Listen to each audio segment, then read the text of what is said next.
We are Fracture from the San Fernando Valley. We just played a show at Skinny's with our brothers in Caustic, and it was a hell of a fucking time.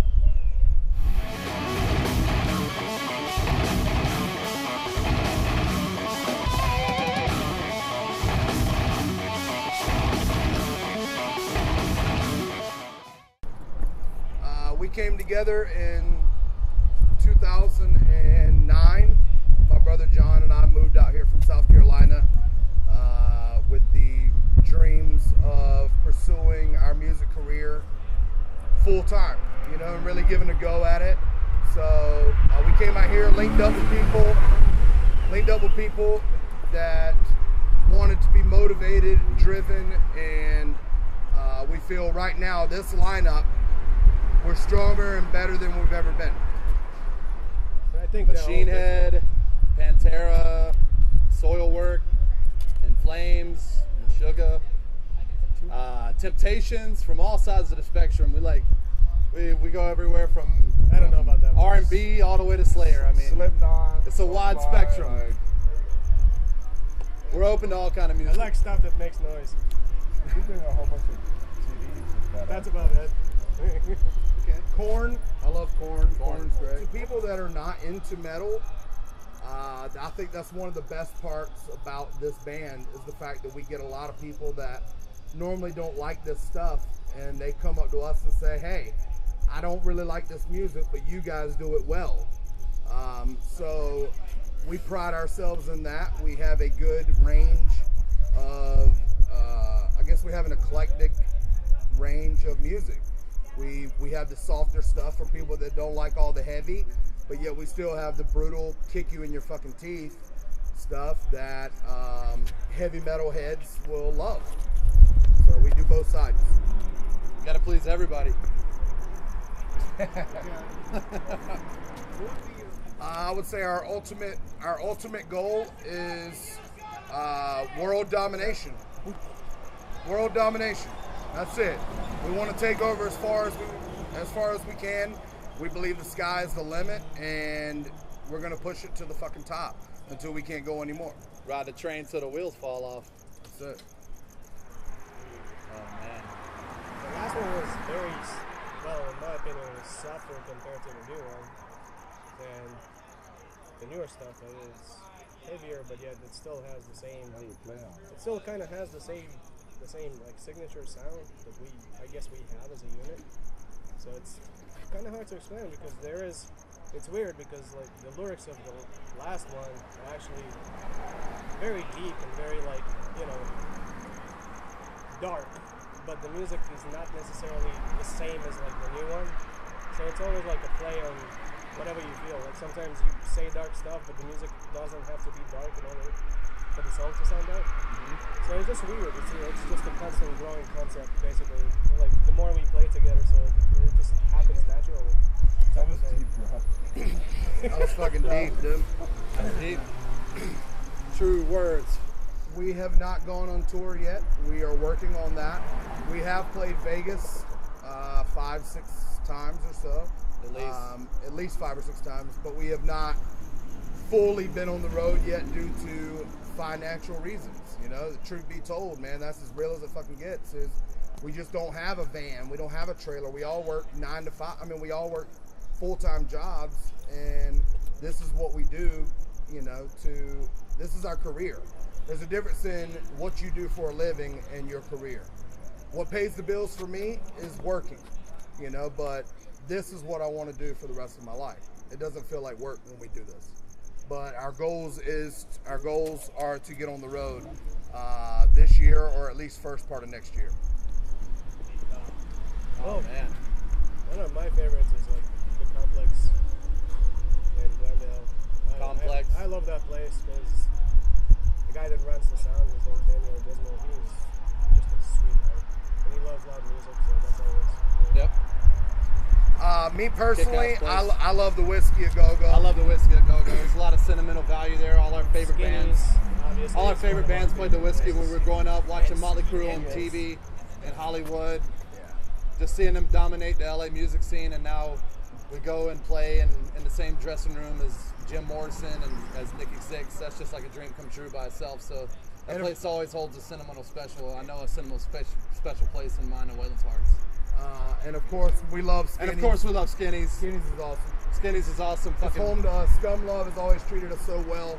Every time we come here, our fans actually love coming here. Yes, all of our friends always message us, hey, when's your next Skinny show? When's your next Skinny show? So, you know, we take that into consideration when we're booking. So. Yep. Got to make the fans happy. Oh my God! It hasn't happened during wow. Jesus fucking Christ. Weirdest thing for me, we were in Vegas. I was taking my gear to Vegas. Had a pedal board. It blew up. It completely blew up during the set. I didn't know what to do, so I had a connection. I was running the pedal board through the head, through the cab, and everything. So I just ripped the pedal board out. I was playing on basically a clean channel for the whole show. Supposed to be like distortion, and it was basically a crunch tone the whole show, and that doesn't cut it with our music. So that definitely was a weird thing. It was definitely strange. It was weird. But we forced through it, just like we forced through broken strings and drop picks, sweat in the face. You know, you got to keep trucking. The show doesn't stop. That's right. Weirdest thing for me, I would say, is we played a house party. You know, and it was like a fuck the landlord moving type of house party, and there was unlimited beer, unlimited drugs, unlimited Jello shots. It was fucking crazy. And by the end of the night, we had a porn star and a couple other girls getting naked. Like, one of the chicks was like rubbing on me while I'm playing guitar, and I'm barely even can focus. So that was definitely weird but fun. So. I was on tour with Motor Grader as a guitar player for a while, and we got drunk after a show. So I went to sleep right before we left. So I'm waking up all drunk, like trying to walk out of the band to puke. Having like another band members fighting, grabbing somebody like by the neck, like, and I'm trying to wake up and like, yo, I need to go out and puke, and like I don't feel good. Like, I'm trying to find my way out of a fight that was happening in the band. That was fun. But not at all. Me? I don't know. Drunk and moving all the time. Just, you know, playing while the drunk kid is like halfway there, halfway not there. So that's always fun. Well, so we have a new bass player, Carlos. Everybody meet Carlos, aka Carloco. Bringing him in when Brandon, our old bass player, decided to just, you know, no bad blood or anything. He just decided, hey, you know, I got my career, my family and kid, and he just didn't want to do this, you know. So Carlos said, fuck it, I'll do it. I mean, the guy's in he's in like 80 bands. No. So he loves to play. He was a brother of ours even before he joined the band. So yeah. Bringing him in now has not only created a better chemistry collectively as a band, I think it's also stepped up everything musically as well. So Carlos is the fucking man. Yes, he is. Well, for me, me and Carlos know each other for about 5 or 6 years.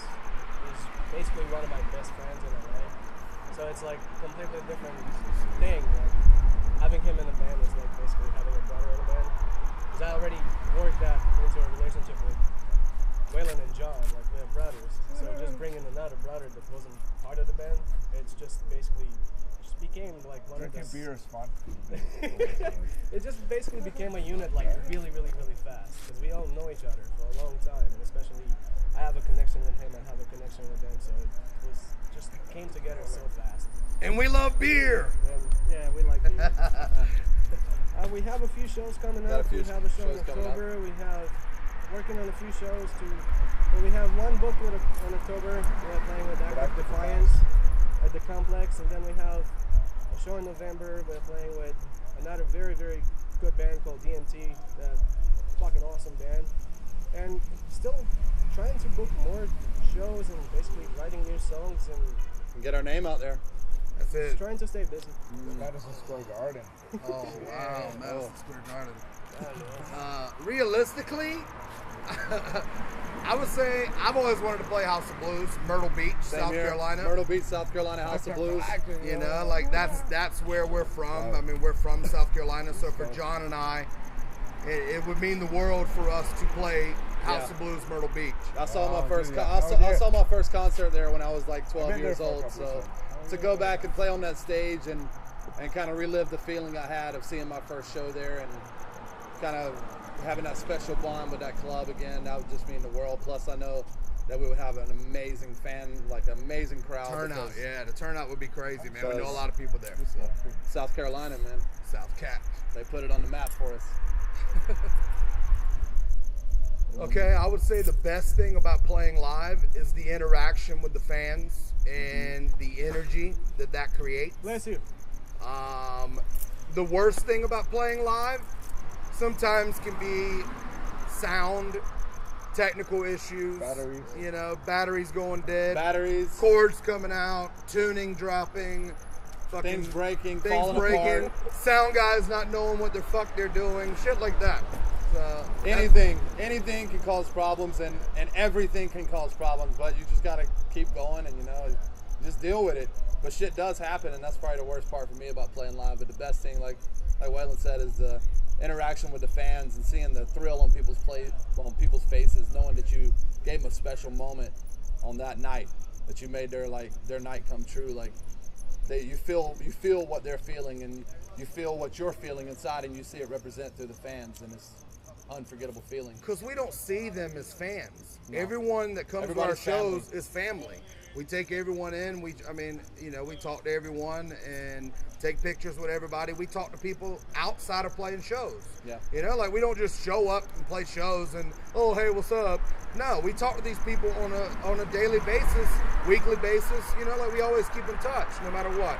So we don't consider them fans. We consider them family.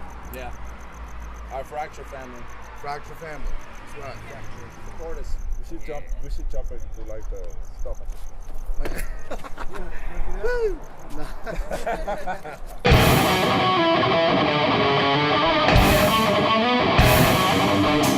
Hey, don't you know white boys can't jump? Hands in the air!